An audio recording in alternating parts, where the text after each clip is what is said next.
Un millionnaire épouse une femme obèse et laide pour plaisanter, mais la nuit de noces révèle un secret incroyable. Ce qui était une blague devient un drame palpitant. Vous ne croirez pas la fin de cette histoire choquante. Les verres en cristal s'entrechoquèrent, alors qu'Alexandre Martin levait son verre pour un nouveau toast. L'éclairage tamisé du bar privé de son penthouse se reflétait sur le marbre italien importé, créant une atmosphère de célébration opulente. Ce soir marquait une nouvelle victoire dans son déjà impressionnant portefeuille. L'acquisition réussie d'une entreprise technologique rivale qui avait osé défier sa domination du marché.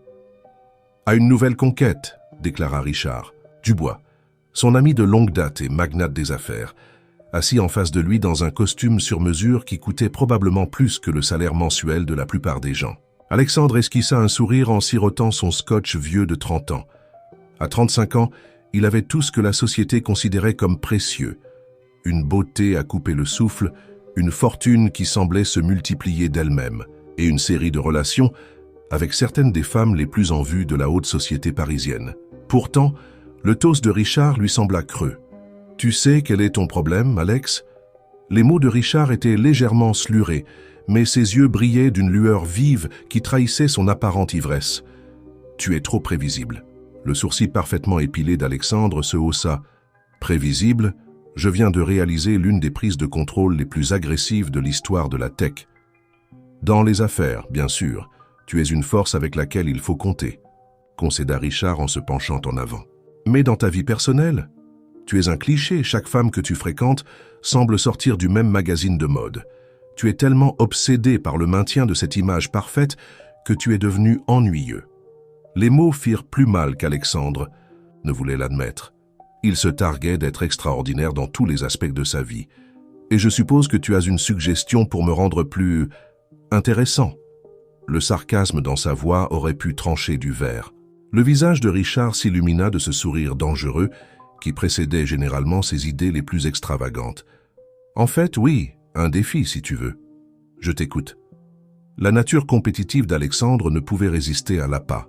Même si une petite voix dans sa tête l'avertissait que rien de bon ne sortait jamais des défis de Richard. « Marie-toi à quelqu'un qui sort complètement de ton type habituel, quelqu'un qui ne correspond pas à tes standards esthétiques rigides. Reste marié pendant 6 mois. » Richard marqua une pause pour l'effet dramatique. « Si tu réussis, je te paierai 50 millions de dollars. » Alexandre faillit s'étouffer avec sa boisson. « Tu as perdu la raison, je n'ai pas besoin de ton argent. » « Non, mais tu as besoin de prouver que tu peux le faire. C'est bien là ton véritable vice, non? Gagner à tout prix ?» Les mots de Richard touchaient une corde sensible. « À moins, bien sûr, que tu aies peur de ne pas y arriver. » L'alcool circulait dans les veines d'Alexandre, amplifiant son esprit de compétition naturelle. Et qui serait exactement cette personne? J'ai quelqu'un en tête. Hélène Lefebvre. Elle est brillante, détient plusieurs diplômes, dirige une organisation à but non lucratif qui réussit, axée sur l'éducation dans les communautés défavorisées. Richard sortit son téléphone et montra une photo à Alexandre. Hélène Lefebvre ne ressemblait en rien aux femmes qu'Alexandre poursuivait habituellement. Elle portait peu de maquillage, des vêtements simples, et bien qu'elle ne soit pas déplaisante, elle ne ferait certainement pas tourner les têtes dans les réunions mondaines qu'il fréquentait. Mais il y avait quelque chose dans son regard, une intelligence féroce et une assurance qui le firent hésiter. « Elle est au courant de l'arrangement », poursuivit Richard, observant attentivement la réaction d'Alexandre. « Elle a ses propres raisons de participer. Elle sait que c'est un pari et elle a accepté. » Alexandre ne pouvait cacher sa surprise. « Quel est son angle? Tu devras le découvrir par toi-même. » Le sourire de Richard s'élargit. « Alors, on a un accord ?» Alexandre aurait dû dire non. Il n'avait rien à prouver et n'avait certainement pas besoin de l'argent. Mais la combinaison de l'alcool, de l'orgueil et de la suggestion irritante qu'il était prévisible le poussa à bout. « D'accord, 6 mois. À quel point cela peut-il être difficile ?» Il tendit la main pour sceller l'accord, planifiant déjà comment gérer cet inconvénient temporaire. « Oh, et Alex ?» ajouta Richard alors qu'ils se serrèrent la main. « Pas de contrat prénuptial, c'est une partie du défi. Tu dois faire confiance au fait qu'elle respectera l'accord de 6 mois. » La mâchoire d'Alexandre se contracta, mais il hocha la tête. Après tout, ce n'était que 6 mois. Il avait affronté des négociations bien plus difficiles. Ce n'était qu'un autre accord à remporter, un autre défi à surmonter. Le lendemain matin, souffrant d'une légère gueule de bois et repensant aux événements de la veille, Alexandre ne pouvait se débarrasser de l'impression d'être tombé dans quelque chose de bien plus compliqué qu'un simple pari. Les mots de Richard sur sa prévisibilité résonnaient dans son esprit alors qu'il fixait à nouveau la photo d'Hélène. Il demanda à son assistant d'organiser une réunion avec Hélène ce même après-midi dans son bureau. S'il devait jouer ce rôle, il allait au moins établir quelques règles de base et essayer de comprendre ce qui motivait une personne comme elle à accepter un tel arrangement.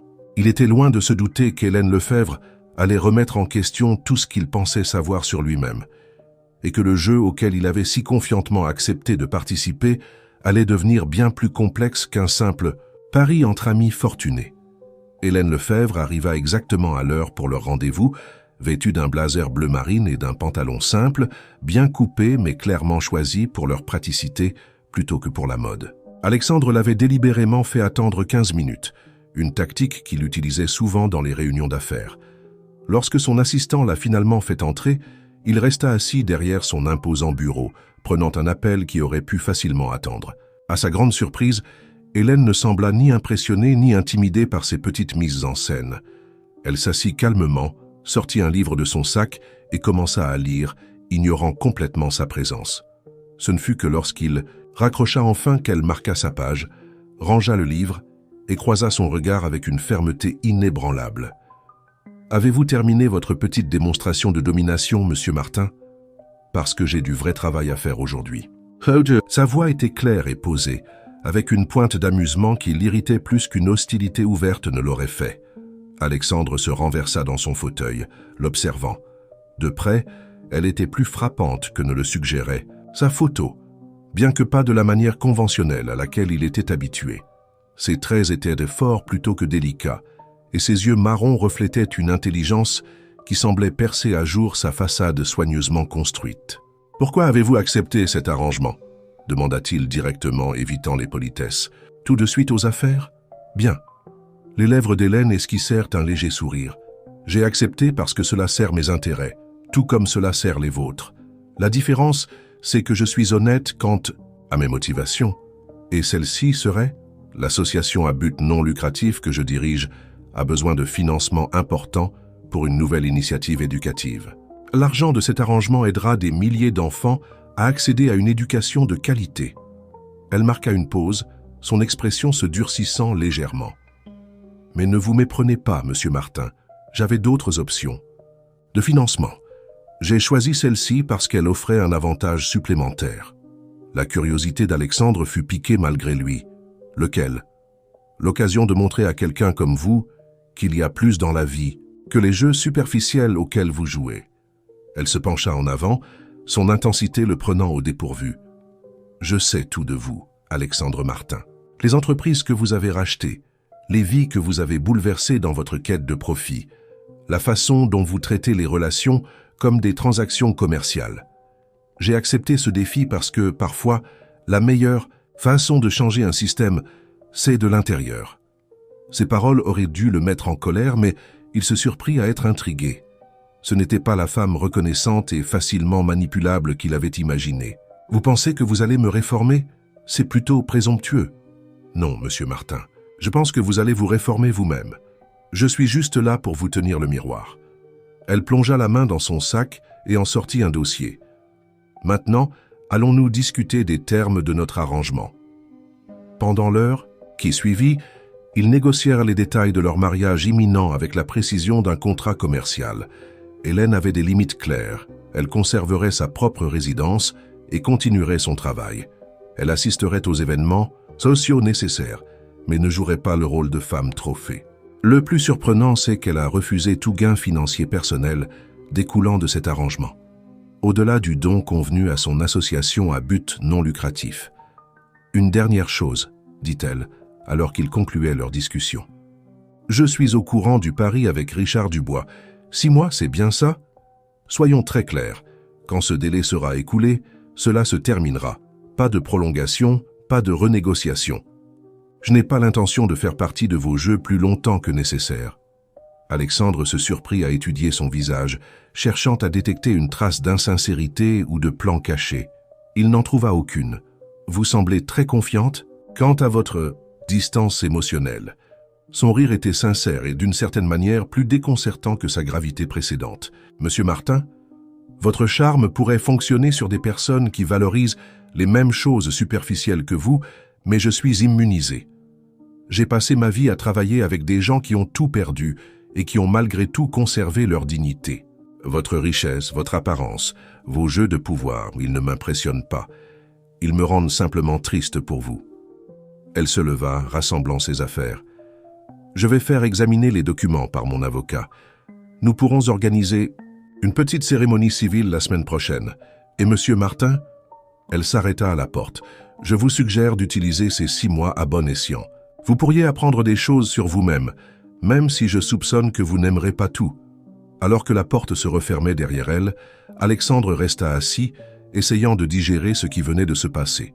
Pour la première fois depuis des années, il se sentit véritablement perturbé. Hélène Lefebvre n'était pas du tout ce à quoi il s'attendait, et leur brève interaction lui avait laissé un sentiment inconfortable. Il avait sous-estimé la complexité de la situation. Il prit son téléphone pour appeler Richard, puis le reposa. Quelque chose lui disait que son ami savait exactement ce qu'il faisait en suggérant Hélène. Ce n'était plus simplement un pari, c'était un défi à tout ce qu'Alexandre pensait, savoir sur lui-même et sur le monde qu'il avait construit autour de lui. La cérémonie civile était prévue pour un mercredi matin, délibérément choisi par Hélène, pour coïncider avec plusieurs réunions d'affaires importantes dans l'agenda d'Alexandre.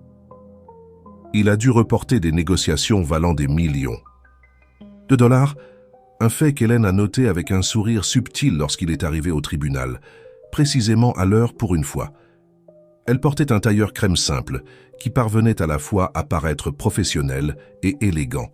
Pas de robe blanche, pas de fleurs, pas de photographe, à l'exception de celui requis pour documenter la cérémonie de leur accord. L'éclairage fluorescent brutal du tribunal projetait des ombres dures sur le costume parfaitement coupé d'Alexandre, le faisant paraître légèrement déplacé dans ce cadre banal. « Vous avez des doutes ?» demanda Hélène, remarquant son inconfort alors qu'ils attendaient à leur tour. « La porte est juste là si vous voulez renoncer au pari de Richard. Je ne recule jamais devant un défi. » Répondit Alexandre automatiquement, bien que quelque chose dans son ton lui fit se demander si elle le testait pour des raisons allant au-delà d'une simple provocation. « Non, je suppose que non. C'est en partie le problème, n'est-ce pas ?» Ces mots furent interrompus par l'appel de leur nom par le greffier. La cérémonie fut brève et professionnelle, exactement comme il l'avait prévu. Lorsque le juge les déclara mariés, Alexandre se pencha instinctivement pour le baiser habituel, mais se retrouva face à la main tendue d'Hélène. La poignée, de main qu'ils échangèrent, ressemblait plus à la conclusion d'une affaire qu'au début d'un mariage, même temporaire. Dehors, le chauffeur d'Alexandre attendait avec sa Bentley. « J'ai réservé un déjeuner aux Fouquet's pour célébrer », annonça-t-il, en ouvrant déjà la portière de la voiture. « J'ai une réunion du conseil d'administration au centre éducatif dans 30 minutes, répondit Hélène, vérifiant sa montre. « Mais merci pour l'invitation. Une réunion du conseil? Nous venons de nous marier. » « Oui, et comme nous en avons convenu, rien dans nos vies ne changerait. Les enfants que nous soutenons n'arrêtent pas d'avoir besoin d'aide, simplement parce que j'ai signé quelques papiers aujourd'hui. » Elle ajusta son sac sur son épaule. « Je vous verrai vendredi au gala caritatif des Lemoines. Essayez de revoir le briefing que je vous ai envoyé sur nos initiatives éducatives. Les gens s'attendront à ce que vous connaissiez le travail de votre nouvelle épouse. » Avant qu'il ne puisse répondre, elle avait déjà hélé un taxi et était partie, laissant Alexandre debout sur les marches du tribunal, se sentant étrangement déséquilibré. Dans son monde, tout le monde adaptait son emploi du temps pour l'accommoder. Le mépris total d'Hélène pour son statut et ses attentes était à la fois exaspérant et, curieusement, rafraîchissant. De retour dans son bureau plus tard dans la journée, Alexandre se trouva distrait de son travail, ses pensées revenant sans cesse aux événements du matin. Il ouvrit le briefing d'Hélène sur sa tablette avec l'intention de le parcourir rapidement, mais se retrouva absorbé par les descriptions détaillées du travail de son organisation. La planification stratégique et l'allocation des ressources révélaient un sens des affaires auquel il ne s'attendait pas, tandis que les indicateurs d'impact montraient une profondeur d'engagement qui rendait ses propres acquisitions récentes quelque peu creuses. Son téléphone vibra avec un message de Richard. « Félicitations pour le mariage. Comment ça fait d'être marié à quelqu'un qui ne peut pas être acheté ?» Alexandre ignora le message, se retrouvant à parcourir des articles de presse sur le travail associatif d'Hélène. Une photo retint son attention. Hélène, entourée d'enfants souriants lors de l'inauguration d'un nouveau centre éducatif. La joie sur son visage était authentique, totalement différente des expressions contrôlées qu'elle affichait en sa présence. Cette authenticité le troubla, le poussant à remettre en question des choses qu'il préférait laisser de côté. Un coup à la porte de son bureau interrompit ses pensées. Son assistant entra avec une pile de documents nécessitant sa signature, des affaires de routine qui d'habitude le dynamisaient. Aujourd'hui, cependant, chaque document autorisant une nouvelle manœuvre agressive lui semblait un peu moins satisfaisant que d'ordinaire. « Monsieur ?» hasarda son assistant, remarquant sa distraction. « Le conseil s'interroge sur l'affaire Dupont. Il s'inquiète des licenciements potentiels dans l'entreprise rachetée. » Normalement, Alexandre aurait balayé ses inquiétudes d'un geste de la main. La restructuration faisait partie des affaires et les sentiments n'avaient pas leur place dans ses décisions. Mais aujourd'hui, les paroles d'Hélène sur les vies bouleversées résonnaient dans son esprit. « Apportez-moi le rapport d'impact complet », se surprit-il à dire, et organiser une réunion avec les RH pour discuter d'alternatives. L'expression surprise de son assistant reflétait sa propre confusion intérieure. Depuis quand Alexandre Martin se souciait-il du coût humain de ses décisions professionnelles? Alors que le soir tombait sur Paris, Alexandre se tenait à la fenêtre de son bureau, observant les lumières de la ville s'allumer une à une. Son reflet dans la vitre montrait le même homme sûr de lui et prospère que toujours. Mais quelque chose semblait différent. L'alliance en or à sa main gauche captait la lumière. Un rappel constant que pendant les 6 prochains mois, sa vie serait entremêlée avec celle de quelqu'un qui semblait insensible à tout ce sur quoi il s'était toujours appuyé pour garder le contrôle. 6 mois lui semblaient soudain une éternité, ou peut-être, comme le suggérait une petite voix dans sa tête, que cela ne serait pas assez long. Le gala caritatif Le Moine était exactement le genre d'événement où Alexandre brillait habituellement de 1000 feux. Le grand salon de l'hôtel de Crillon scintillait sous les lustres en cristal et les bijoux de l'élite parisienne. Un décor parfait pour la danse soigneusement chorégraphiée du pouvoir et de l'influence qu'il avait maîtrisé au fil des années. Ce soir, cependant, était différent.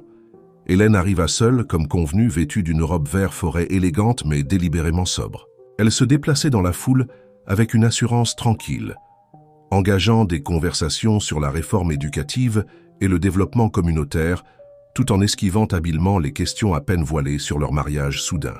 Alexandre l'observa depuis l'autre bout de la salle, en sirotant son scotch, notant comment elle captait l'attention sans la rechercher. Plusieurs de ses habituelles connaissances mondaines l'avaient déjà abordée, leur curiosité à peine dissimulée derrière des bises et des flûtes de champagne. « Mon cher, tu nous as caché des choses », murmura Victoire Moreau, une habituée de son cercle social. « Personne ne savait même que tu fréquentais quelqu'un et soudain tu es marié à une personne si différente de ton genre habituel. » La légère pause et le sourcil levé rendaient l'opinion de Victoire sur Hélène parfaitement claire. Alexandre ressentit une soudaine envie de la défendre. « La différence peut être rafraîchissante », répondit-il froidement, se surprenant lui-même par sa réplique. « Si tu le dis, mon cher. » Les lèvres parfaitement maquillées de Victoire esquissèrent un sourire qui n'atteignit pas ses yeux. « Bien que je doive dire qu'elle ne semble pas faire beaucoup d'efforts pour s'intégrer à ton monde. Je veux dire, regarde-la, discuter de budget lors d'une gala. Comme c'est pratique. » Alexandre suivit le regard de Victoire vers Hélène, engagée dans une discussion animée avec plusieurs donateurs influents. Son visage était illuminé par une passion authentique alors qu'elle expliquait quelque chose, ses mains bougeant avec expressivité. Le petit groupe autour d'elle semblait véritablement captivé, y compris plusieurs personnes qu'Alexandre avait toujours trouvé difficile à impressionner. « Excuse-moi, dit-il à Victoire, la laissant en plein milieu de sa phrase alors qu'il traversait la salle. En approchant du groupe d'Hélène, il capta la fin de sa présentation. Le véritable retour sur investissement ne se mesure pas seulement en dollars, déclarait Hélène. Il se trouve dans le potentiel humain. Chaque enfant que nous aidons à éduquer représentent des générations de changements positifs. Une perspective fascinante, intervint Alexandre avec aisance, s'immisçant dans la conversation. La passion de ma femme pour l'éducation fait vraiment inspirante. Il posa une main sur le bas de son dos, un geste possessif qui semblait naturel dans ce genre de contexte. Hélène s'écarta doucement de son contact, conservant son attitude professionnelle. Alexandre en apprend beaucoup sur l'importance de la responsabilité sociale, n'est-ce pas, mon cher? Son ton était agréable, mais portait une pointe de défi. Les donateurs se tournèrent vers lui, pleins d'attente. Pendant un instant, Alexandre se sentit dépassé. D'habitude, sa simple présence suffisait à commander le respect. Il devait réellement contribuer de manière significative à cette conversation. Les documents de synthèse qu'Hélène a fournis étaient très instructifs, se surprit-il à dire, surtout les études longitudinales sur les programmes d'intervention précoce. Les implications économiques d'un investissement préventif par rapport à des dépenses réactives sont tout à fait convaincantes. Le regard subtilement surpris d'Hélène se transforma rapidement en approbation, et Alexandre ressentit une chaleur inattendue à l'idée de l'avoir véritablement impressionné. La conversation se poursuivit, passant de la théorie à l'application pratique. Et pour la première fois lors d'un tel événement, Alexandre se retrouva engagé dans une discussion qui dépassait la manipulation des marchés et les marges bénéficiaires.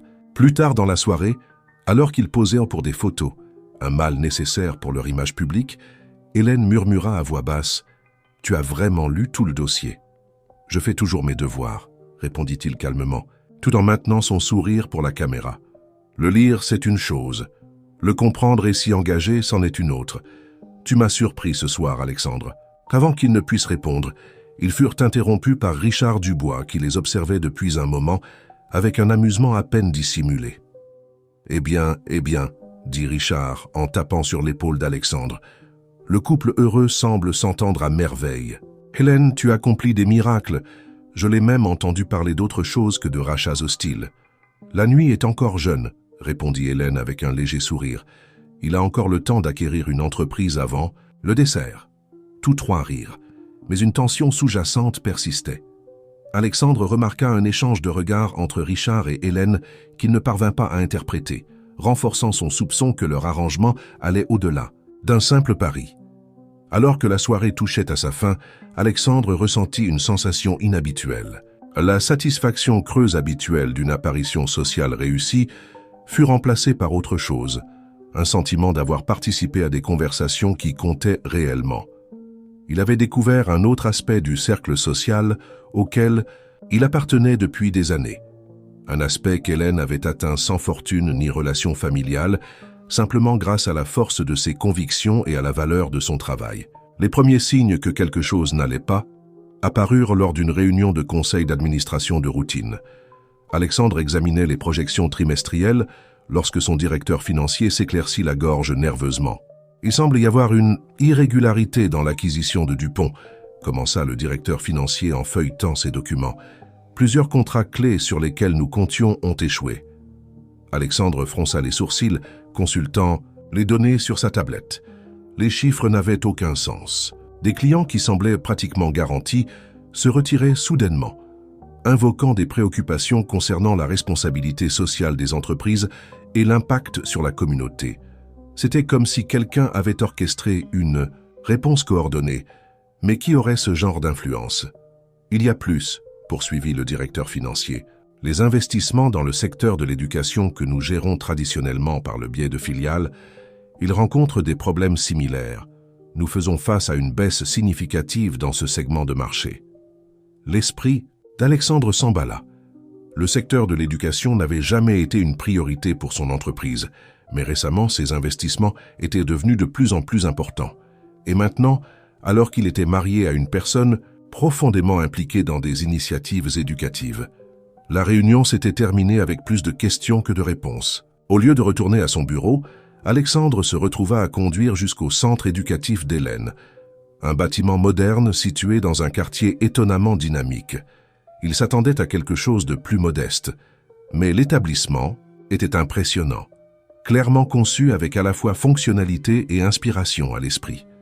À travers les murs de verre, il pouvait voir Hélène dans ce qui semblait être une salle de réunion, entourée de graphiques et de présentations. Elle était habillée de manière décontractée, en jean et chemisier simple, et pourtant elle dominait la pièce plus efficacement que n'importe quel cadre en costume qu'il avait jamais rencontré.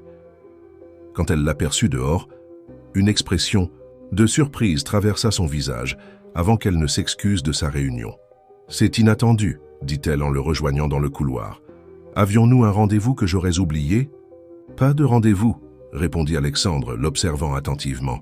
« Je voulais simplement voir comment vous gérez tout ça ici.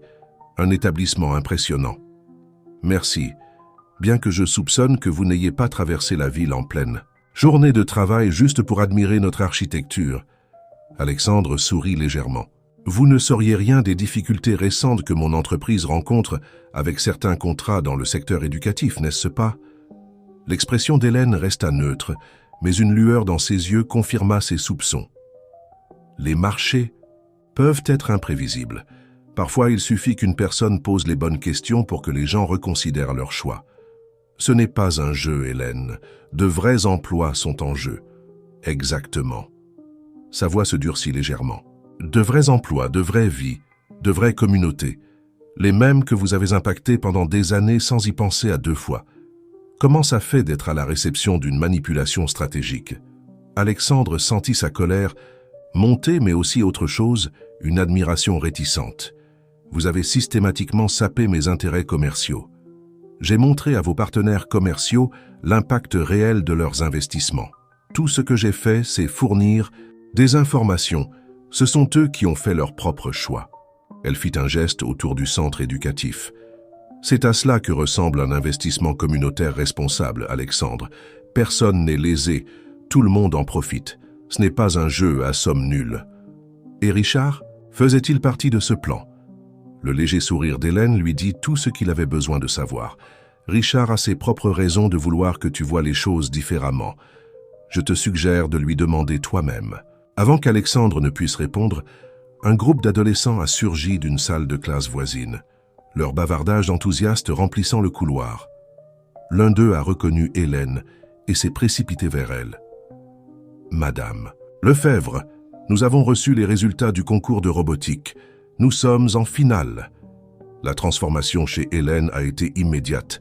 Son visage s'est illuminé d'une joie sincère alors qu'elle félicitait l'élève.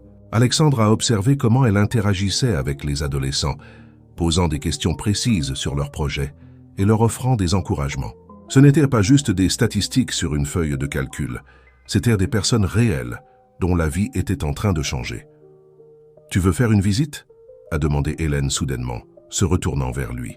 « Voir exactement ce que tu as essayé de perturber ?» Le défi dans sa voix était clair. Alexandre a ajusté sa cravate, un tic nerveux qu'il pensait avoir surmonté il y a des années. « Après toi. » Pendant l'heure qui a suivi, Hélène lui a fait visiter l'établissement. Il a vu des cours de codage remplis d'élèves motivés, des salles d'art où la créativité s'épanouissait, des laboratoires de sciences équipés de matériel rivalisant avec celui des écoles privées.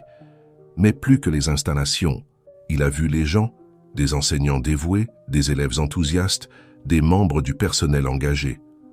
Tout le monde semblait connaître Hélène, et elle les connaissait tous par leur nom. Ce centre accueille plus de 500 élèves, a-t-elle expliqué en marchant. Beaucoup d'entre eux seraient considérés comme à risque dans tes rapports d'entreprise. Mais regarde-les. Ils sont brillants, capables, pleins de potentiel. Tout ce dont ils avaient besoin, c'était que quelqu'un investisse en eux, au lieu de les voir comme des chiffres sur un bilan. Alexandre a pensé au contrat qu'il avait perdu, aux accords qui étaient tombés à l'eau. Il avait été tellement concentré sur l'impact financier qu'il n'avait pas pris en compte l'élément humain. Hélène ne se contentait pas de saboter son entreprise, elle le forçait à voir les véritables conséquences de ses actes. Le trajet de retour vers son bureau était inhabituellement silencieux. Alexandre avait renvoyé son chauffeur, préférant rester seul avec ses pensées. L'intérieur élégant de sa voiture de luxe, qui était habituellement une source de fierté, lui semblait maintenant excessif. Son esprit revenait sans cesse aux jeunes visages qu'il avait vus au centre éducatif, leur enthousiasme contrastant fortement avec les salles de réunion d'entreprise qu'il fréquentait. Lorsqu'il arriva à son immeuble, il trouva Richard qui l'attendait dans son bureau, l'air inhabituellement sérieux. « J'ai entendu parler des contrats Dupont, » dit Richard sans préambule. « Et je suppose que tu as maintenant compris une partie de ce qui se passe. »« Toi et Hélène avez orchestré cela ensemble, » répondit Alexandre en se servant un verre. « La question est, pourquoi? Quel est ton intérêt dans tout ça ?» Richard resta silencieux un long moment, contemplant la skyline de Paris. « Te souviens-tu de Stanislas Perrault ?» Le nom éveilla en lui un lointain souvenir. « Ton mentor de l'école de commerce? Celui qui t'a aidé à créer ta première entreprise. » Oui, il était aussi le père d'Hélène. Alexandre faillit laisser tomber son verre. « Quoi? Stanislas était bien plus qu'un mentor. Il m'a montré qu'il était possible de réussir en affaires sans perdre son humanité. » Richard se tourna vers lui. « Lorsque ton entreprise a lancé cette prise de contrôle hostile de sa société de logiciels éducatifs il y a 5 ans, ce n'était pas qu'une simple transaction commerciale. Le stress de tout perdre, de voir son œuvre démantelée pour le profit, cela a été trop pour son cœur. Les implications frappèrent Alexandre comme un coup physique. Il se souvenait de cette acquisition. Elle avait été particulièrement agressive, même selon ses standards. Il n'avait jamais envisagé le coût humain, n'avait même jamais pris la peine de connaître les personnes derrière l'entreprise. « Hélène ne sait pas que j'étais impliqué dans cette prise de contrôle, n'est-ce pas ?» demanda-t-il doucement. « Non, elle ne le sait pas. »« Pas encore, mais elle le fera. » La voix de Richard était ferme. « C'est en partie pour ça que j'ai organisé ce pari de mariage. Tu avais besoin de voir l'impact réel de tes actions.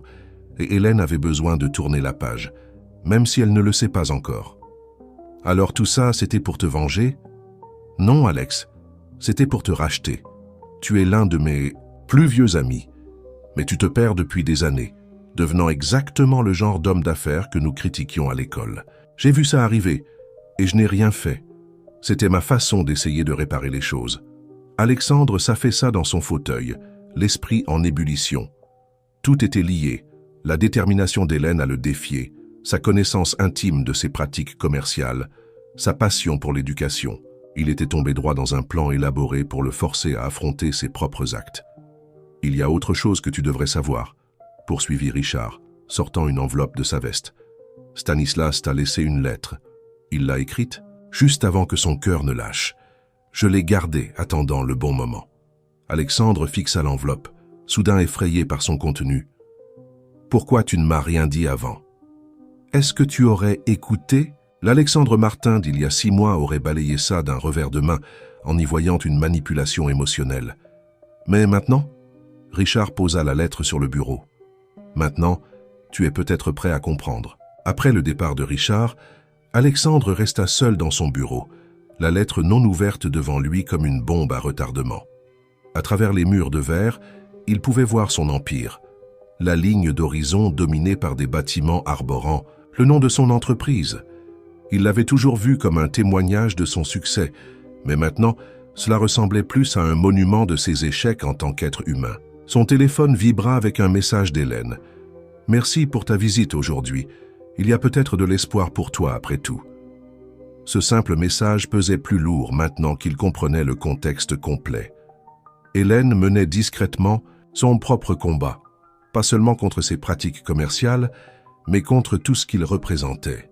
Et pourtant, malgré le fait qu'elle savait que ses entreprises avaient blessé sa famille, elle était encore prête à voir en lui la possibilité d'un changement. Alexandre prit la lettre, ses mains inhabituellement tremblantes. Ce que Stanislas Perrault avait écrit dans ces derniers jours pouvait tout changer. Sa relation avec Hélène, sa compréhension de lui-même, l'avenir de son entreprise. La question était, était-il prêt à affronter ces vérités? Le soleil se couchait sur Paris, projetant de longues ombres dans son bureau. Dans l'obscurité grandissante, Alexandre Martin, l'homme qui avait bâti un empire sur une certitude absolue, se retrouva face au moment le plus incertain de sa vie. Après une profonde inspiration, il ouvrit la lettre. Le papier semblait lourd, dans les mains d'Alexandre, alors qu'il commençait à lire les derniers mots de Stanislas Perrault. L'écriture était tremblante mais déterminée, chaque mot soigneusement choisi. « Cher Monsieur Martin, au moment où vous lirez ces lignes, je serai parti, non pas à cause de vous, bien que vos actions aient certainement accéléré l'inévitable, mais parce que la vie suit son propre calendrier. J'écris cette lettre non par amertume ou désir de vengeance, mais parce que je vois en vous ce que j'ai vu un jour en moi-même, un homme si concentré sur la victoire qu'il a oublié pourquoi. Le jeu compte. J'ai bâti mon entreprise avec un rêve simple, rendre l'éducation accessible à tous, quelles que soient leurs circonstances. Il ne s'agissait pas seulement de profit, il s'agissait de possibilités. Chaque enfant qui apprenait grâce à nos logiciels était une victoire. Chaque élève en difficulté qui trouvait son chemin valait plus que n'importe quel rapport trimestriel. Vous n'avez vu que des chiffres lorsque vous avez repris mon entreprise. Vous avez vu des inefficacités à corriger, des actifs à liquider, des profits à maximiser. Ce que vous n'avez pas vu, ce sont les milliers d'élèves qui ont perdu accès à des outils éducatifs lorsque vous avez fermé nos programmes de tarifs abordables. Vous n'avez pas vu les enseignants qui avaient construit leurs programmes autour de nos logiciels, ni les petites communautés qui dépendaient de nos systèmes de soutien éducatif. Mais voici ce qui me donne de l'espoir. Vous n'avez pas vu ces choses non pas parce que vous en êtes incapable, mais parce que vous vous êtes entraîné à les ignorer. J'ai suivi votre carrière, Alexandre. Vous êtes brillant, innovant et capable d'une vision extraordinaire. Vous avez simplement regardé dans la mauvaise direction. Ma fille Hélène, et oui, à présent vous devez savoir qui elle est, elle voit ce que vous pourriez devenir. Elle a mon entêtement et la sagesse de sa mère, et elle a consacré sa vie à prouver que le succès et la compassion ne sont pas incompatibles. Observez-la, apprenez d'elle. Elle peut sembler être votre opposée, mais elle est en réalité le miroir qui vous montre ce que vous pourriez devenir. Je confie cette lettre à Richard car il comprend ce qui est en jeu. Il était autrefois comme vous, brillant, mais égaré. Il a appris à changer, à utiliser son succès pour quelque chose de plus grand que lui-même. Le fait que vous lisiez ces mots signifie qu'il croit que vous pouvez changer aussi. Voici mon dernier défi pour toi, Alexandre Martin. Prouve-moi que j'ai raison. Montre que la fin de mon entreprise peut mener à quelque chose de significatif. Utilise ton pouvoir pour construire plutôt que simplement acquérir. Crée des opportunités au lieu de simplement générer des profits. Tu te demandes probablement pourquoi je ne suis pas en colère, pourquoi ce n'est pas une lettre de condamnation. La vérité est que j'ai vécu assez longtemps pour savoir que la colère ne change rien. Mais l'espoir peut tout transformer. Prends soin de ma fille, pas en essayant de la changer ou de la contrôler, mais en apprenant à voir le monde à travers ses yeux. Elle est plus forte que tu ne le crois, et elle a plus à t'apprendre que tu ne peux l'imaginer. L'avenir est entre tes mains maintenant, Monsieur Martin. Fais en sorte que cela compte. Sincèrement, Stanislas Perrault. Alexandre lut la lettre 3 fois, chaque lecture révélant de nouvelles couches de sens. Les mots semblaient résonner dans son esprit, remettant en question tout ce sur quoi il avait bâti sa vie. Il pensa à Hélène, à la manière dont elle se battait non seulement pour sa cause, mais aussi pour une vision que son père avait défendue jusqu'à ses derniers instants. Son téléphone vibra avec des messages urgents concernant des affaires, contrats, réunions, décisions à prendre. Pour la première fois de sa carrière, Alexandre les laissa attendre. À la place, il ouvrit les dossiers complets de l'acquisition de l'entreprise Perrault, les parcourant avec un regard neuf. Les chiffres étaient les mêmes qu'avant, mais maintenant, il voyait les histoires derrière eux. Chaque optimisation représentait des emplois perdus. Chaque programme rationalisé signifiait des élèves laissés pour compte. Il avait été si fier de cette affaire, la considérant comme un chef-d'œuvre de stratégie d'entreprise. Maintenant, cela ressemblait à un témoignage de son aveuglement. La nuit s'approfondissait autour de lui, alors qu'il était assis dans son bureau, les lumières de la ville dessinant des motifs sur son bureau. Il pensa au travail d'Hélène au centre éducatif, à la passion et au but qu'il y avait observé. C'était tout ce que son père avait imaginé, l'éducation comme un outil de transformation, pas seulement une opportunité commerciale.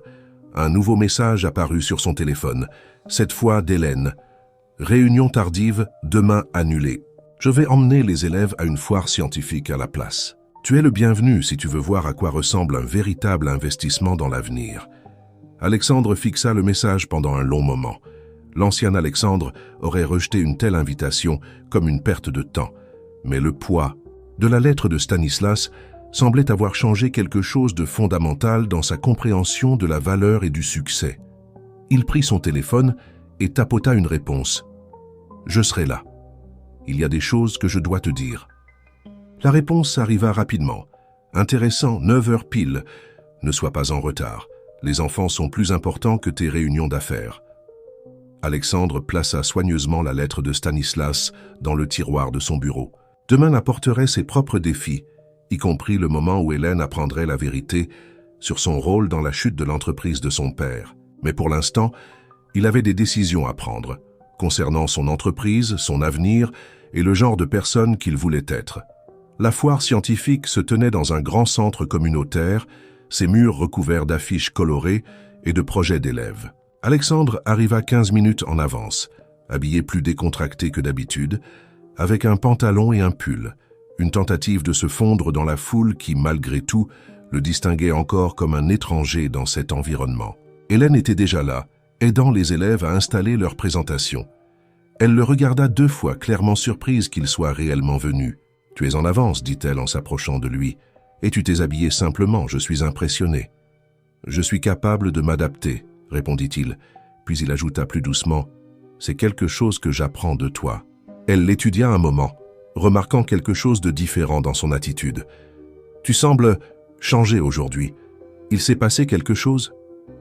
Alexandre regarda autour de la salle animée, les élèves excités et les parents fiers. « J'ai lu la lettre de ton père hier soir. » Hélène se figea. « La lettre de mon père? Quelle lettre? » « Celle qu'il a écrite avant que sa maladie cardiaque ne l'emporte. Celle qui parle de la prise de contrôle de son entreprise de logiciels éducatifs par ma société. » Alexandre vit la compréhension s'illuminer dans ses yeux, suivi rapidement par l'incrédulité, puis la colère. « Toi ?»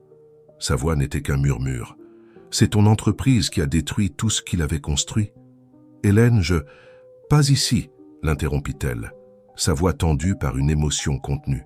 « Ces enfants ont travaillé trop dur pour que leur journée soit gâchée. Nous en reparlerons plus tard. » Elle se détourna, mais Alexandre lui attrapa doucement le bras. « S'il te plaît, laisse-moi te montrer quelque chose d'abord. Ensuite, nous pourrons parler, vraiment parler de tout. » Peut-être était-ce la sincérité dans sa voix, ou peut-être était-elle simplement trop professionnelle. Pour faire une scène, mais Hélène hocha brièvement la tête. « Tu as jusqu'au début des présentations. » Alexandre sortit sa tablette et ouvrit une série de documents. « J'ai passé toute la nuit à parcourir les anciens fichiers des logiciels éducatifs Perrault en les examinant avec un regard neuf. Les programmes de ton père étaient révolutionnaires, pas seulement dans leur approche éducative, mais aussi dans leur modèle d'accessibilité. J'étais trop focalisé sur les profits trimestriels pour le voir à l'époque, mais il avait des années d'avance sur son temps. » L'expression d'Hélène resta méfiante, mais elle regarda les écrans qu'il lui montrait. « Ce ne sont que des données d'entreprise. Où veux-tu en venir? Ce que je veux dire, c'est que j'ai eu tort, complètement, fondamentalement tort, et je veux réparer cela. » Il passa à un nouveau document. « Voici une proposition que j'ai rédigée cette nuit. Je veux relancer les programmes originaux de ton père, mis à jour pour la technologie actuelle, tout en conservant sa vision centrale d'accessibilité et de prix abordables.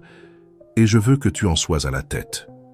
Tu t'attends à ce que je crois que tu as eu un changement de cœur miraculeux. » « Non, » répondit Alexandre avec franchise. « Je m'attends à ce que tu sois sceptique, je m'attends à ce que tu questionnes mes motivations, mais je m'attends aussi à ce que tu examines cette proposition et que tu vois qu'elle pourrait aider des milliers d'élèves, les mêmes élèves pour lesquels tu te bats chaque jour. » Avant qu'Hélène ne puisse répondre, un jeune étudiant s'approcha d'eux avec enthousiasme. « Madame Lefebvre, pouvez-vous vérifier ma présentation?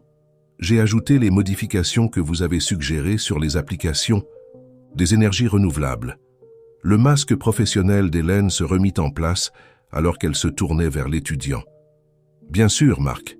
Jetons un coup d'œil. » Alexandre la regarda travailler avec l'étudiant, sa passion pour l'éducation, évidente dans chaque interaction. Il pensa à la lettre de Stanislas, au défi de voir le monde à travers les yeux d'Hélène. Debout là, observant ces jeunes esprits s'épanouir sous sa guidance, il commençait à comprendre ce que cela signifiait. Les présentations de la foire scientifique commencèrent, et Alexandre se surprit à être véritablement captivé. Ce n'étaient pas de simples exercices académiques, c'étaient des fenêtres sur des futurs possibles, chaque projet représentant des heures de dévouement et des rêves de ce qui pourrait être. Pendant une pause entre les présentations, Hélène s'approcha de lui à nouveau. Cette proposition, à quel point es-tu sérieux? Assez sérieux pour avoir déjà demandé à mes avocats de commencer les démarches. Assez sérieux pour être prêt à me retirer et te laisser un contrôle total sur sa mise en œuvre. Ton père avait raison sur tout, sur les affaires, sur l'éducation, sur toi. Et sur toi, ajouta Hélène doucement. Il a vu quelque chose en toi que je commence tout juste à comprendre. Elle marqua une pause, observant un groupe d'étudiants discuter avec enthousiasme de leur projet. Je suis toujours en colère à propos de ce qui s'est passé. Cela ne changera pas du jour au lendemain. Je sais, et je ne fais toujours pas entièrement confiance à tes motivations.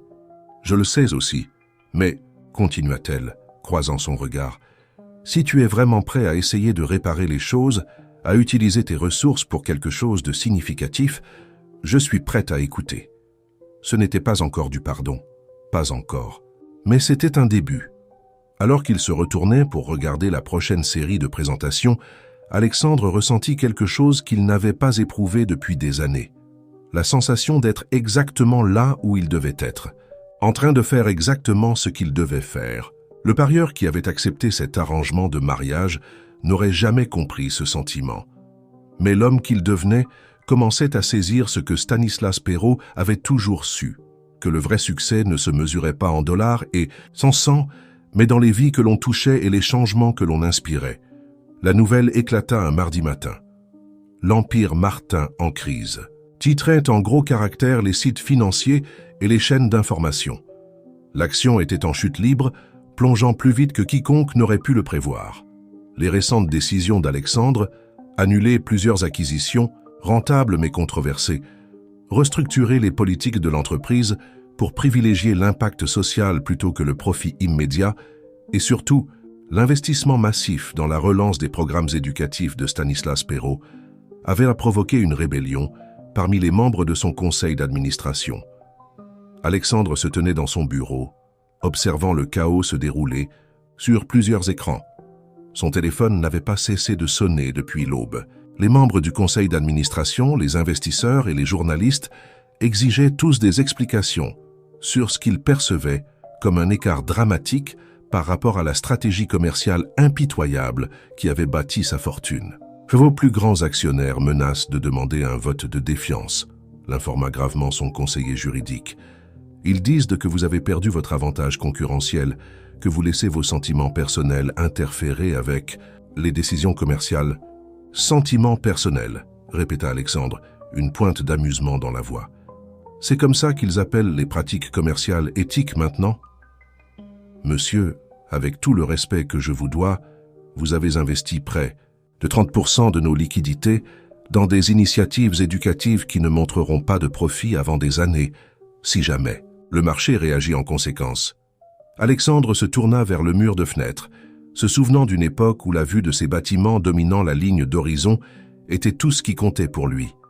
Maintenant, il se surprenait à penser au projet d'énergie renouvelable de Marc à la foire scientifique, au potentiel de ces jeunes esprits lorsqu'on leur donne les bonnes opportunités.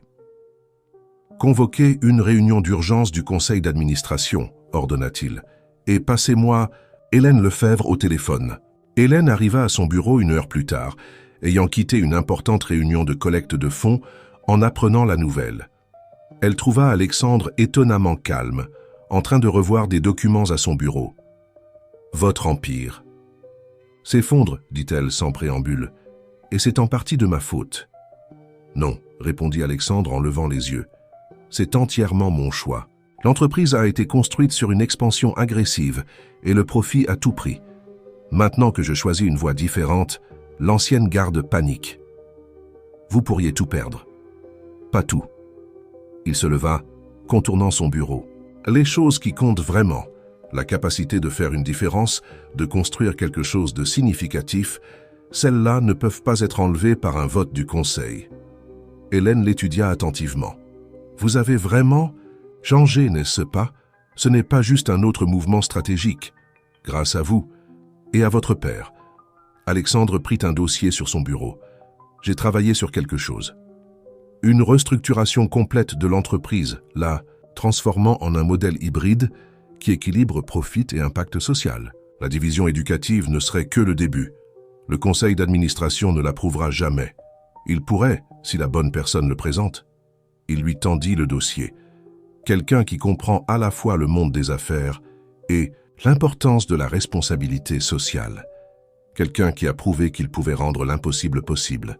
Hélène ouvrit le dossier, ses yeux s'écarquillant à mesure qu'elle lisait.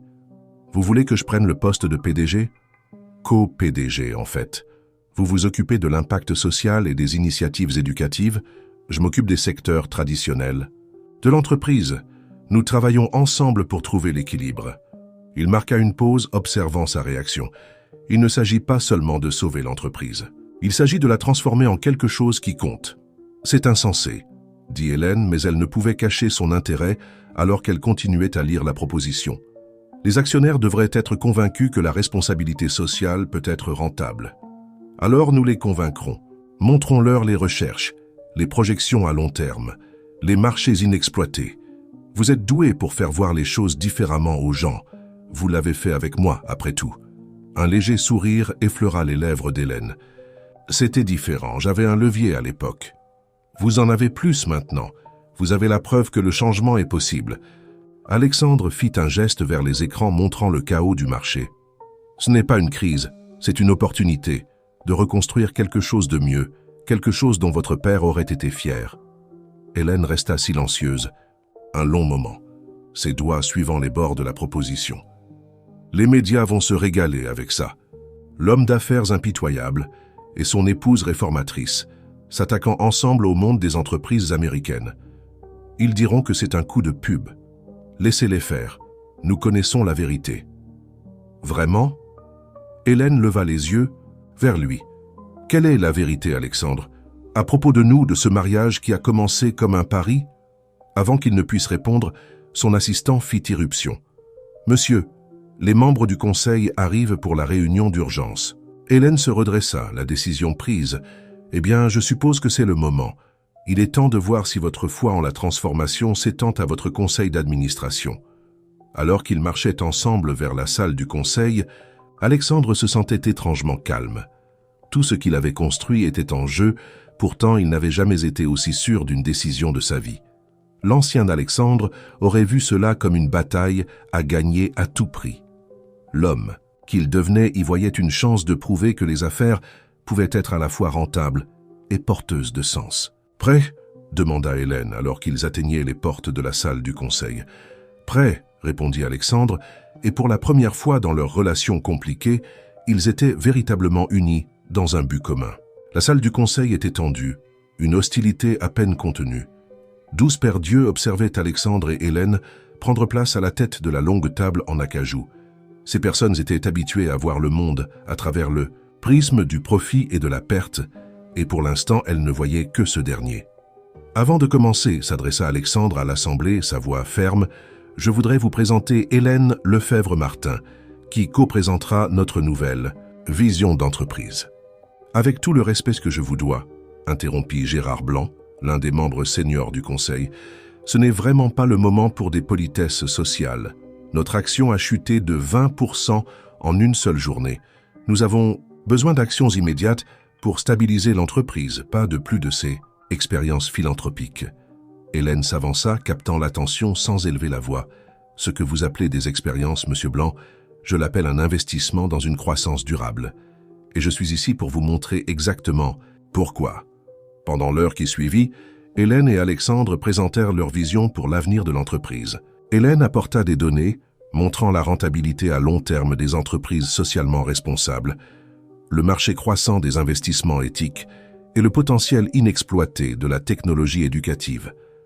Alexandre a démontré comment leur crise actuelle pouvait se transformer en une opportunité de changement révolutionnaire dans le monde des entreprises en Amérique. Le monde change, expliqua Hélène en affichant des graphiques sur l'écran. La nouvelle génération de consommateurs et d'investisseurs demande plus que du profit. Ils veulent des entreprises qui contribuent positivement à la société.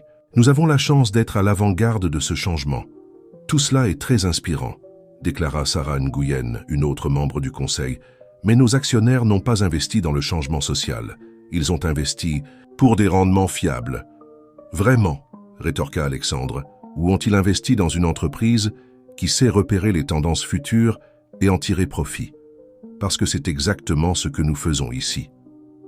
Il afficha de nouvelles projections, montrant comment leurs initiatives éducatives pourraient toucher un marché valant des milliards.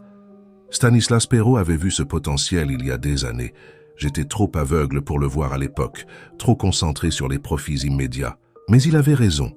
La technologie éducative, lorsqu'elle est bien faite, n'est pas seulement socialement responsable, elle est incroyablement rentable. L'ambiance dans la salle commença à changer, alors qu'Alexandre et Hélène répondaient tour à tour aux préoccupations et présentaient des opportunités.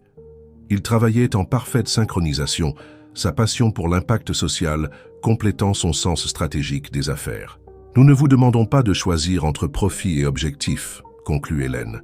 « Nous vous montrons comment atteindre les deux. La question est, êtes-vous assez courageux pour faire partie de cette transformation ?» Un lourd silence s'installa dans la pièce. Finalement, Richard Dubois, qui avait observé tranquillement depuis le coin, se leva. « Je connais Alexandre Martin depuis de nombreuses années, » commença-t-il. « Je l'ai vu construire cette entreprise grâce à une volonté de faire et une détermination sans faille. Mais je ne l'ai jamais vu aussi lucide ni aussi passionné qu'aujourd'hui. » Il se tourna pour s'adresser directement au conseil. « Nous avons un choix à faire aujourd'hui. Nous pouvons nous accrocher à un modèle d'entreprise dépassé qui est de plus en plus déconnecté de la réalité, ou nous pouvons ouvrir la voie à une nouvelle ère de responsabilité corporative. » Un à un, les membres du conseil commencèrent à s'engager dans l'idée. Les questions sur la mise en œuvre remplacèrent le rejet catégorique. Les préoccupations méthodologiques remplacèrent l'opposition fondamentale. Le vent tournait. Alors que la réunion entrait dans sa troisième heure, Alexandre remarqua qu'Hélène l'observait avec une expression indéchiffrable. Au milieu de la défense de leur vision, quelque chose avait changé entre eux. La comédie qu'ils jouaient pour le conseil d'administration avait révélé un véritable partenariat, une ambition commune qui dépassait leur arrangement initial. Enfin, le vote fut appelé. La tension dans la pièce était palpable, alors que chaque membre déposait son bulletin. Lorsque les résultats furent comptabilisés, la proposition avait été adoptée, de justesse, mais elle avait passé. L'entreprise embrasserait sa nouvelle direction, avec Alexandre et Hélène comme co-PDG. Alors que les membres du conseil sortaient, certains encore grognons, d'autres prudemment optimistes, Hélène se tourna vers Alexandre. « Tu as tout risqué pour ça. »« Non, » répondit-il calmement. « J'ai risqué ma fortune et mon entreprise. Tout ce qui compte vraiment, c'est ce que nous construisons maintenant. » « Nous ? Oui, nous, si tu veux en faire partie. » Il soutint son regard. « L'accord de 6 mois touche à sa fin, mais j'espère que tu envisageras un arrangement plus permanent. Pas à cause d'un pari, pas par obligation, mais parce que nous formons une bonne équipe. Parce qu'ensemble, nous pourrions vraiment changer les choses. » Hélène resta silencieuse un long moment, contemplant la ligne d'horizon de la ville. « Tu sais, quand j'ai accepté ce mariage, je pensais simplement lutter contre tout ce que tu représentais. Je ne m'attendais pas à me retrouver à combattre à tes côtés. Est-ce que c'est un oui? C'est un voyons où cela nous mène. » Elle sourit légèrement. « Après tout, nous avons une entreprise à transformer. » Alors qu'ils quittaient ensemble la salle du conseil, ils savaient tous deux que, si la première bataille avait été remportée, le vrai travail ne faisait que commencer. Ils avaient défié le statu quo du monde des affaires américain, et maintenant, ils devaient prouver que leur vision était plus qu'un simple rêve idéaliste. Le gala annuel des leaders visionnaires battait son plein au musée du Louvre. Sous le plafond de verre majestueux de la salle des Cariatides, l'élite parisienne s'était réunie pour célébrer l'innovation et le leadership dans le monde des affaires. Cette année, cependant, l'atmosphère habituelle d'autosatisfaction était chargée de quelque chose de différent, de la curiosité et de la controverse. Alexandre et Hélène Martin étaient devenus le sujet de conversation du monde des affaires. Leur transformation radicale des entreprises Martin en un modèle hybride de responsabilité corporative avait suscité un débat intense dans les milieux financiers. Ce soir serait leur première apparition publique majeure depuis la restructuration de l'entreprise, et tout le monde les observait.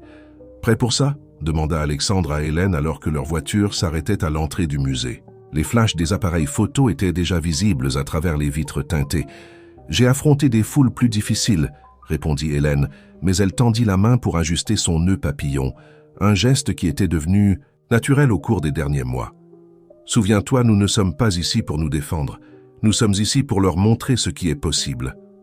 Ils sortirent de la voiture sous une pluie de flashs et de questions. Le contraste entre eux était frappant. Alexandre dans son smoking parfaitement ajusté, Hélène dans une robe émeraude élégante mais discrète. Pourtant, ils se déplaçaient en parfaite synchronisation, leur unité évidente, à chaque pas.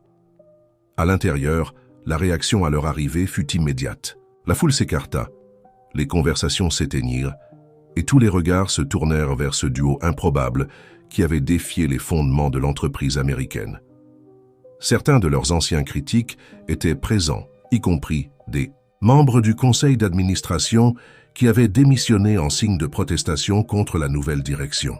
Victoire Moreau, toujours la papillonne sociale, fut la première à s'approcher. « Alexandre, mon chéri, et Hélène, comme c'est fascinant de vous voir tous les deux ici. » Son sourire était tranchant comme du verre. « Tout le monde parle de votre petit expérience en philanthropie corporative. Un choix si courageux, surtout compte tenu de la récente volatilité du marché. » « Courageux ?» La voix d'Hélène était agréable mais ferme, je dirais plutôt nécessaire. Mais après tout, vous savez tout sur la nécessité, n'est-ce pas, Victoire? Surtout après que les violations éthiques récentes de votre entreprise ont été révélées. Le sourire de Victoire se figea. L'une des premières actions d'Hélène en tant que co-PDG avait été de révéler les pratiques contraires à l'éthique de plusieurs entreprises, y compris celle de l'entreprise familiale de Victoire. Ces révélations avaient forcé de nombreux dirigeants d'entreprises à réévaluer leurs propres pratiques. « Si vous voulez bien nous excuser », intervint Alexandre avec fluidité, guidant Hélène à l'écart. « Je crois que le discours d'ouverture est sur le point de commencer. » Alors qu'il se frayait un chemin à travers la foule, Hélène remarqua quelque chose de différent dans la manière dont les gens réagissaient à Alexandre. La peur et l'intimidation qu'il inspirait autrefois avaient été remplacées par quelque chose de plus complexe, du respect teinté de curiosité, du scepticisme mêlé d'admiration. L'orateur principal était Richard Dubois, devenu l'un de leurs plus fervents soutiens. Son discours portait sur l'évolution de l'éthique des affaires et la nécessité d'une transformation des entreprises. Pendant qu'il parlait, des écrans autour de la salle affichaient des images des dernières initiatives des entreprises Martin, les programmes relancés de logiciels éducatifs Perrault qui touchaient désormais des millions d'étudiants, de nouvelles pratiques commerciales durables qui avaient réellement amélioré la rentabilité, des projets de développement communautaire qui transformaient les quartiers. La question n'est pas de savoir si une entreprise peut être à la fois rentable et éthique, conclut Richard, mais si nous pouvons nous permettre qu'elle ne le soit pas. Alexandre et Hélène Martin ne dirigent pas simplement une entreprise, ils prouvent que l'avenir des affaires réside dans le rapprochement entre profit et finalité. Pendant le dîner qui suivit, Hélène se retrouva assise à côté d'une ancienne membre de leur conseil d'administration, Sarah Nguyen. « Je dois l'admettre, dit Sarah à voix basse, je me suis trompée sur votre vision. Les rapports trimestriels parlent d'eux-mêmes. Ce n'est pas qu'une question de chiffres, répondit Hélène. Regardez autour de cette salle. Il y a un an, ces conversations auraient été uniquement axées sur les marges bénéficiaires et les parts de marché. Aujourd'hui, les gens discutant d'impact social en parallèle des rendements financiers. C'est un vrai changement. De l'autre côté de la table, Alexandre était engagé dans une discussion intense avec plusieurs grands investisseurs. Hélène capta des fragments de leur conversation. Pratiques durables, technologie éducative, stratégie de croissance à long terme. Il était dans son élément, mais c'était un pouvoir différent qu'il exerçait désormais. Au lieu d'intimider ou de submerger son auditoire, il les inspirait. Plus tard, alors qu'ils partageaient une danse tranquille, Alexandre murmura « Tu sais ce que j'ai réalisé ce soir ? L'ancien moi aurait vu tous ces gens comme des concurrents ou des obstacles. Maintenant, je vois des alliés potentiels pour construire quelque chose de mieux. » Hélène leva les yeux vers lui, remarquant la chaleur authentique dans son regard qui avait remplacé son ancien air calculateur. « Stanislas aurait adoré voir ça, » dit-elle doucement. « Pas seulement les changements dans l'entreprise, mais comment tu as changé, toi ? J'aurais aimé le connaître mieux, admit Alexandre. Mais d'une certaine manière, j'ai l'impression de le connaître, à travers toi, à travers le travail que nous faisons, à travers la vision en laquelle il croyait. La soirée touchait à sa fin, mais son impact résonnerait dans le monde des affaires. Le modèle Martin, comme on commençait à l'appeler, prouvait que réussite économique et responsabilité sociale n'étaient pas incompatibles. Plus important encore, il montrait qu'une véritable transformation, à la fois personnelle et professionnelle, était possible. Le soleil matinal filtrait à travers les fenêtres du bureau d'Hélène au centre éducatif, où elle examinait les derniers rapports de mise en œuvre des programmes de logiciels éducatifs Perrault. Les derniers mois avaient été un tourbillon de changements, tant professionnels que personnels, et elle avait besoin de ce moment de calme pour réfléchir. Un coup à sa porte interrompit ses pensées. C'était Marc, l'élève de la foire, scientifique, qui participait maintenant à leur programme STEM avancé. Madame Lefebvre, enfin Madame Martin, il avait encore du mal avec le changement de nom. « Je peux vous montrer quelque chose ?» Hélène sourit chaleureusement. « Bien sûr, Marc, et tu peux toujours m'appeler Madame Lefebvre, si c'est plus facile. » L'adolescent sortit sa tablette, affichant une présentation sur laquelle il avait travaillé. « Vous vous souvenez de mon projet sur les énergies renouvelables? Eh bien, je l'ai développé davantage, en utilisant le nouveau logiciel que M. Martin a fourni. Regardez les résultats de la simulation. » Alors qu'Hélène examinait le travail de Marc, elle ressentit un profond sentiment de satisfaction. C'était exactement ce que son père avait imaginé. La technologie rendant l'éducation avancée accessible à des élèves talentueux, quel que soit leur milieu.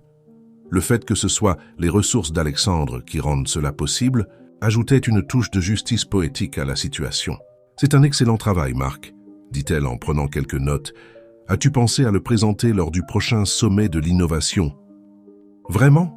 Ses yeux s'écarquillèrent. « Mais c'est pour des entrepreneurs et des investisseurs sérieux.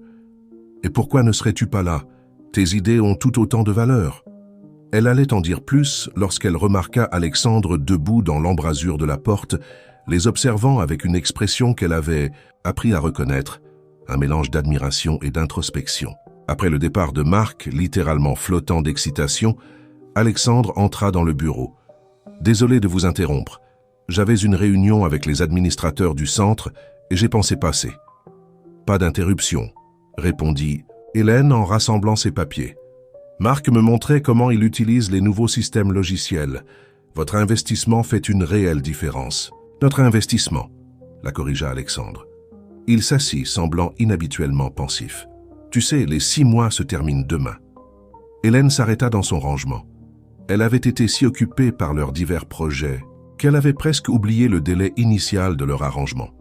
En effet, j'ai repensé à ce jour dans mon bureau quand Richard a proposé ce pari insensé, dit Alexandre d'une voix réfléchie. Je croyais relever un simple défi, prouver que je pouvais maîtriser n'importe quelle situation. Au lieu de cela, je me suis retrouvé complètement transformé par quelqu'un que je pensais simplement pouvoir gérer. Hélène posa ses papiers et le regarda vraiment. Les changements chez Alexandre au cours des 6 derniers mois allaient bien au-delà de ses pratiques professionnelles. Le masque arrogant qu'il portait depuis si longtemps avait été remplacé par quelque chose d'authentique et de vulnérable. « Tu n'es pas le seul à avoir été transformé, » admit-elle. « J'ai accepté cela en pensant que je pourrais te forcer à voir l'erreur de tes manières. Peut-être sauver quelques bons programmes en chemin. Je ne m'attendais jamais à... » Elle fit un geste vague en direction de tout ce qui les entourait. Tout ça. Alexandre se rapprocha, prenant sa main. « Hélène, je sais que nous avons commencé cela comme un arrangement professionnel, compliqué par l'histoire de ton père avec mon entreprise et la manipulation de Richard. Mais quelque part en chemin, c'est devenu réel pour moi. Pas seulement le travail que nous faisons, mais nous. » Alexandre, laisse-moi finir. Le pari était pour 6 mois de mariage. Demain, cette obligation prend fin. Mais je ne veux pas que ça s'arrête. Il sortit une petite boîte de sa poche. « Je veux te demander de m'épouser à nouveau. Pas pour un pari, pas pour le business, pas pour aucune autre raison que celle-ci. Je t'aime et je veux construire cet avenir ensemble. » Hélène fixa la boîte, son cœur battant la chamade. « Tu sais que je ne me soucie pas des bagues ou des grands gestes. C'est l'une des innombrables choses que j'aime chez toi. » Il ouvrit la boîte pour révéler non pas un diamant tape à l'œil, mais une simple bague en or recyclée. Elle a été fabriquée dans l'un des programmes de joaillerie. durable que nous finançons dans les communautés locales. Chaque aspect de cette bague représente ce que nous construisons ensemble. Des larmes perlèrent aux yeux d'Hélène, alors qu'elle comprenait la pensée derrière ce geste. L'ancien, Alexandre aurait essayé de l'impressionner par la taille et la valeur. Cet Alexandre, lui, comprenait que la vraie valeur résidait dans le sens et l'intention. « Tu as vraiment changé », dit-elle doucement. « Grâce à toi, et à ton père, et aux manigances de Richard. » Il sourit. « Même si je ne suis pas sûr de lui avoir entièrement pardonné de nous avoir manipulés tous les deux, il a vu quelque chose que nous ne pouvions pas voir. » Hélène toucha délicatement la bague. Parfois, les meilleurs changements dans nos vies viennent de situations que nous n'aurions jamais choisies nous-mêmes. Est-ce que c'est un oui? Hélène regarda l'homme devant elle, si différent du PDG arrogant qui avait accepté un pari de mariage 6 mois plus tôt. Elle pensa à leur vision commune, au travail qu'ils accomplissaient, aux vies qu'ils changeaient. Mais surtout, elle pensa à la façon dont son propre cœur avait changé, s'ouvrant à des possibilités qu'elle n'aurait jamais imaginées. « Oui », dit-elle simplement, « mais à une condition. » « Laquelle ? Que nous continuions à nous défier mutuellement, à nous pousser à devenir meilleurs, à ne jamais cesser d'essayer de changer le monde. » Alexandre glissa la bague à son doigt, son toucher délicat. « Je ne l'imaginerais pas autrement. » 1 an plus tard, le jardin sur le toit du siège des entreprises Martin avait été transformé en un oasis urbain. Les panneaux solaires brillaient à côté de jardins verticaux et un dôme de serre abritait un programme éducatif expérimental, combinant technologie et agriculture durable. C'est ici qu'Alexandre et Hélène avaient choisi de célébrer à la fois leur premier véritable anniversaire de mariage et le succès sans précédent de la transformation de leur entreprise. La liste des invités était un mélange inhabituel. Des dirigeants d'entreprises côtoyaient des leaders communautaires, des étudiants de leurs programmes éducatifs présentèrent des projets à des investisseurs potentiels et des innovateurs technologiques discutaient de collaboration avec des scientifiques environnementaux. Au cœur de tout cela, Alexandre et Hélène se déplaçaient ensemble dans la foule, leur synchronisation naturelle étant désormais un spectacle familier pour tous ceux qui les connaissaient.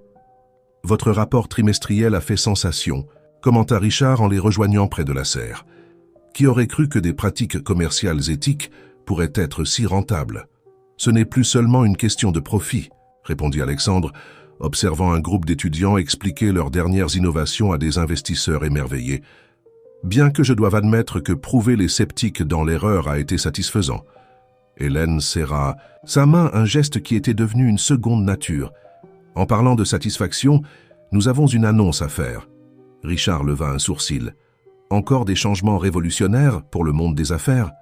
Quelque chose de plus personnel, dit Hélène, sa main libre reposant légèrement sur son ventre.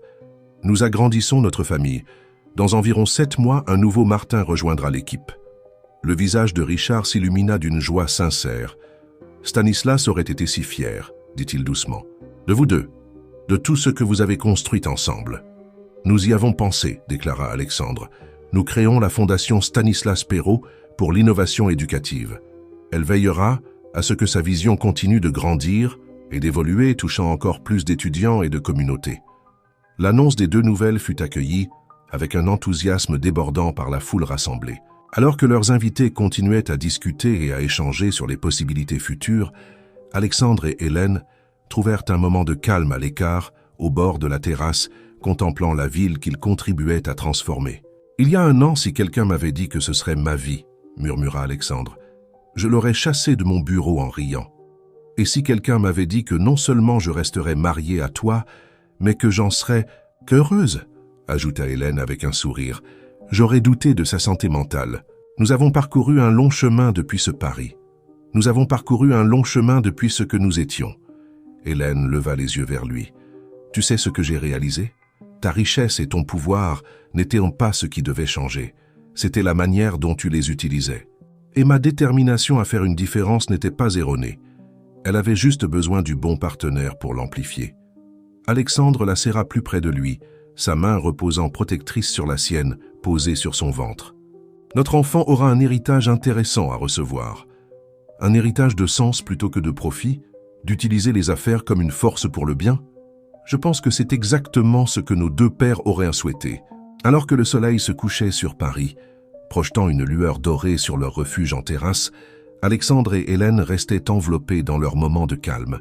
La ville en contrebas changeait, lentement mais sûrement, influencée par leur vision de ce que les affaires pouvaient être. Leur enfant naîtrait dans un monde où profit et sens n'étaient pas en opposition, où le succès se mesurait à plus que de simples marges financières. Le pari qui les avait réunis était depuis longtemps oublié, remplacé par quelque chose de bien plus précieux, un partenariat qui transformait non seulement leur vie, mais aussi celle d'innombrables autres. Alors qu'ils se tenaient, ensemble, observant leurs invités célébrer et collaborer, ils savaient que ce n'était que le début de leur histoire. Une brise légère agitait les jardins de la terrasse, portant la promesse du printemps et de nouveaux commencements. Demain apporterait de nouveaux défis, de nouvelles opportunités de prouver que leur modèle d'affaires pouvait fonctionner, de nouvelles chances de faire la différence. Mais pour l'instant, ils avaient ce moment.